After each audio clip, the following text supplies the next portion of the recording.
Dear students, जैसा कि हम लास्ट वीडियो में चर्चा कर रहे थे आवेशन की क्रिया, तो हमने वस्तुओं को आवेशित करने के लिए दो प्रक्रियाओं की बात की थी। एक तो बात की थी घर्षण विद्युत और एक बात की थी चालन द्वारा आवेशन। तो दोनों में ही वस्तु को परस्पर संपर्क में लाना अति आवश्यक होता है। लेकिन एक क्वेश्चन ऐसा भी आता है कि क्या किसी वस्तु को बिना स्पर्श करके आवेशित किया जा सकता है? तो आंसर रहेगा हाँ। तो पूछा जाए किसके द्वारा, तो होगा प्रेरण विद्युत द्वारा।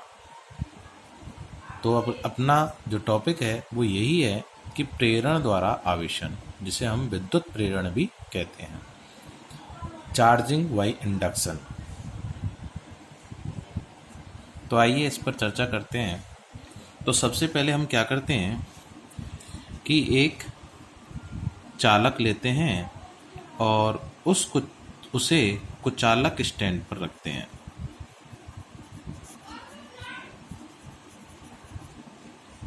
और ये जो चालक है वो अनावेशित है। अनावेशित मतलब इस पर कोई चार्ज नहीं होता। तो मैंने आपको एक बात बताई थी कि परमाणु जो है वो अपनी उदासीन अवस्था में होता है। परमाणु जो है वो अपनी उदासीन अवस्था में होता है और पदार्थ का जो निर्माण है वो भी परमाणुओं से मिलकर होता है।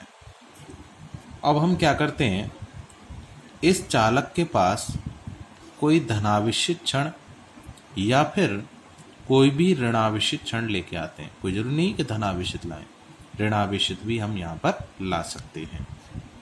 तो हम देखते हैं कि जब हम धनावेशित क्षण लेके आते हैं तो देखो यहाँ पर चालक जो है वो उदासीन अवस्था में होता है। और उदासीन अवस्था में होने का मतलब है कि इस चालक के अंदर इलेक्ट्रॉन्स भी होते हैं, प्रोटॉन्स भी होते हैं, न्यूट्रॉन्स भी होते हैं। अब न्यूट्रॉन्स पर कोई चार्ज होता नहीं, तो इस पर जो चार्ज दिखाएगा वो इलेक्ट्रॉन्स और प्रोटॉन्स दिखाएगा। इसका मतलब कि इस चालक के अंदर इलेक्ट्रॉन्स और प्रोटॉन्स समान संख्या में होते हैं, अतः ये कैसा होता है, अनावेशित होता है। तो जब धनावेशित क्षण पास में लेके आते हैं तो यहाँ ये धनावेश के कारण इस चालक के अंदर अन्योन्य क्रिया होती है और ये धनावेश जो है वो इसके अंदर स्थित जो ऋणावेश है उसको अपनी ओर अट्रैक्ट करता है। जैसा कि हमने बात की थी विजातीय आवेशों में आकर्षण होता है। तो यहाँ पर इस धनावेश के कारण धनावेश के कारण माइनस आवेश, धनावेश के कारण माइनस आवेश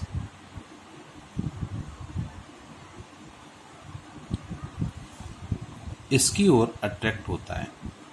इसका मतलब इसके कारण चालक की इस सतह पर ऋणावेश और धनावेश के कारण धनावेश प्रतिकर्षण हो रहा है, तो इसके कारण पॉजिटिव आवेश इस भाग पर एकत्रित होने लगता है। इसके बाद हम क्या करते हैं कि ये वाली जो सतह है इसे भूसंपर्कित कर देते हैं। अब भूसंपर्कन का मतलब होता है जो कि पृथ्वी का आकार बहुत बड़ा होता है, इसलिए इसका जो विभव है वो 0 माना जाता है। पृथ्वी का आकार बहुत बड़ा होता है, अतः इसका विभव 0 माना जाता है।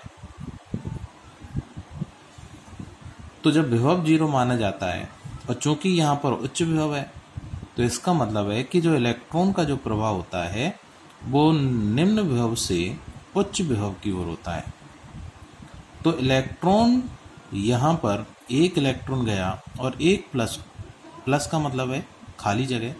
तो इस इलेक्ट्रॉन ने इस प्लस आवेश की जगह जाके और यहाँ पर क्या कर दिया, इस स्थान की पूर्ति कर दी। इसका मतलब ये उदासीन अवस्था में हो गया।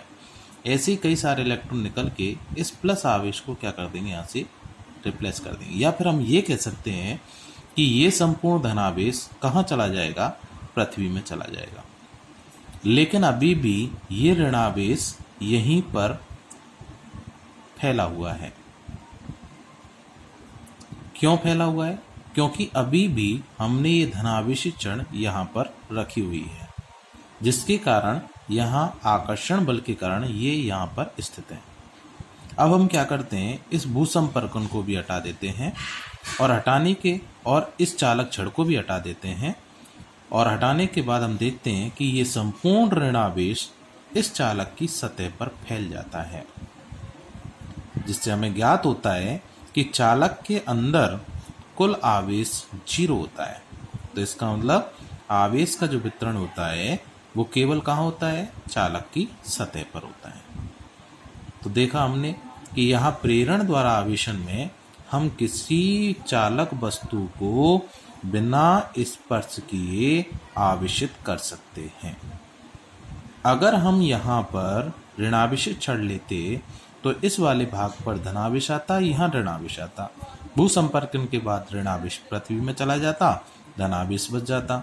यहाँ से उसको हटा देते, भूसंपर्कन हटा देते, तो ये धनावेश एकत्रित हो जाता। कहाँ होता, चालक की सतह पर।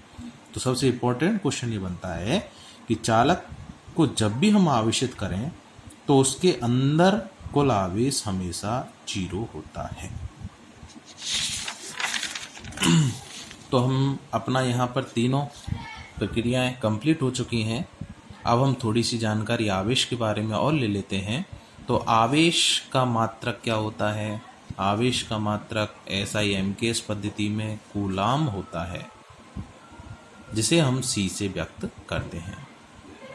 आवेश का SI CGS जानते हो, MKS मतलब मीटर किलोग्राम सेकंड, SI होती है इंटरनेशनल पद्धति, CGS का मतलब होता है सेंटीमीटर ग्राम सेकंड। तो इस वाली पद्धति में आवेश का मात्रक होता है स्टेट कूलाम, जिसे हम ESU से व्यक्त करते हैं। E का मतलब इलेक्ट्रो, S का मतलब स्टैटिक्स, U का मतलब यूनिट स्थिर विद्युत इकाई।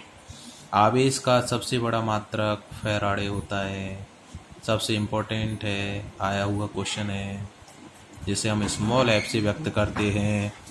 एक फैराडे में 96,500 कूलाम होते हैं। एक फैराडे में 96,500 कूलाम होते हैं। आवेश का सबसे छोटा मात्रक फ्रैंकलिन होता है, जिसे हम ESU द्वारा व्यक्त करते हैं। फ्रैंकलिन को हम FR से व्यक्त करते हैं। तो ESU और फ्रैंकलिन का मतलब एक ही है।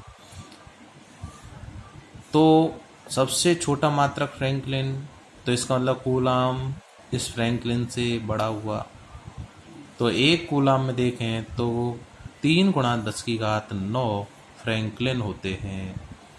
एक कूलाम में 3 × 10⁹ फ्रैंकलिन होते हैं। आवेश के अन्य मात्रक होते हैं micro coulomb, nano coulomb, pico coulomb. Micro का मतलब होता है 10⁻⁻6, नैनो का मतलब होता है 10⁻⁻9, पिको का मतलब होता है 10⁻12 कूलाम। एक अन्य मात्रक और होता है, वो गतिक विद्युत्की में होता है, जिसे हम EMU से व्यक्त करते हैं। ये भी CGS मात्रक है। E का मतलब इलेक्ट्रो, M का मतलब मैग्नेटिक, U का मतलब यूनिट विद्युत चुंबकीय मात्रक। और ये अनुपात याद रखना है, इम्पोर्टेंट है कि 1 EMU बटे 1 ESU होता है 3 × 10⁻10, मतलब CGS पद्धति में प्रकाश की चाल के बराबर। तो 1 EMU में 3 × 10⁻10 ESU होते हैं। तो आज के लिए इतना ही। नेक्स्ट बात करेंगे अगली वीडियो में आवेश के गुणधर्म, मतलब properties of charge. Thank you.